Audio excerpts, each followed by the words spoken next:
मुझे तो लगता है इस कमबख्त रेहान की कारस्तानी है। हमें बार बार उसे माफ नहीं करना चाहिए। लगता है कि वो लड़की थी, वो फरियाल का बेटा हुआ। क्या? फरियाल का बेटा? बस मैं एक ही झलक देख सकी उसकी। तो फिर वो एक ही लड़की हो सकती है जो शहराम और फरियाल के पीछे पड़ी। वो तो हर तरह से कामयाब है। शहराम उसे मिल गया, ससुराल भी, और अब औलाद भी हो गई। आप किसकी बात कर रही हैं? यकीनन जीनिया ही होगी। वाकई? तुमने मेरा इतना ख्याल रखा है, मुझे एक एक लम्हा अच्छी तरह याद है। शहराम उसका नहीं है, छीना है उसने मुझसे।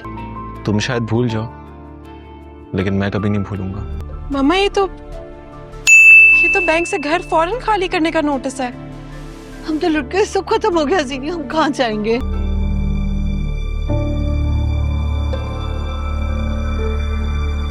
ड्रामा हद की आने वाली अकसात में जैनिया की जिद और अंतिकामी सोच उसे एक बार फिर बड़ी मुश्किल में डाल देगी।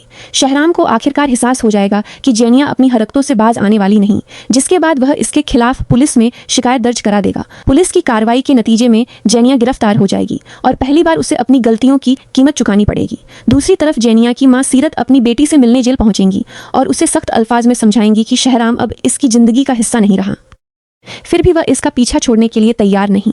सीरत जेनिया को यह भी याद दिलाएगी कि इनका घर बैंक के कब्जे में जा चुका है, माली हालात बदतर हो चुके हैं और अब जेनिया की नई मुसीबत ने इन्हें ज़्यादा मुश्किलात में डाल दिया। जब जेनिया अपनी रिहाई के लिए सीरत से शहराम के पास जाने की दरख्वास्त करेगी तो पहले में सीरत इनकार कर देगी, लेकिन हालात उसे मजबूर कर देंगे कि वह शहराम और फरियाल के दरवाजे पर जाकर माफ़ी मांगे। यहाँ फरियाल का रवैया सबकी तवज्जो हासिल करेगा।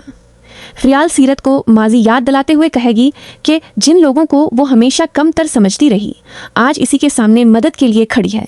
फरियाल उसे समझाएगी कि गरूर और तकबर इंसान को कभी फ़ायदा नहीं देते, क्योंकि वक्त हमेशा एक जैसा नहीं रहता।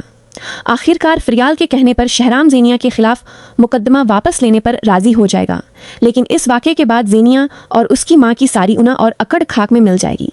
अब देखना यह होगा कि क्या जेनिया वाकई अपनी गलतियों से सबक सीखे घी या एक नई साजिश के साथ दोबारा सबकी जिंदगियों में तूफान ले आएगी।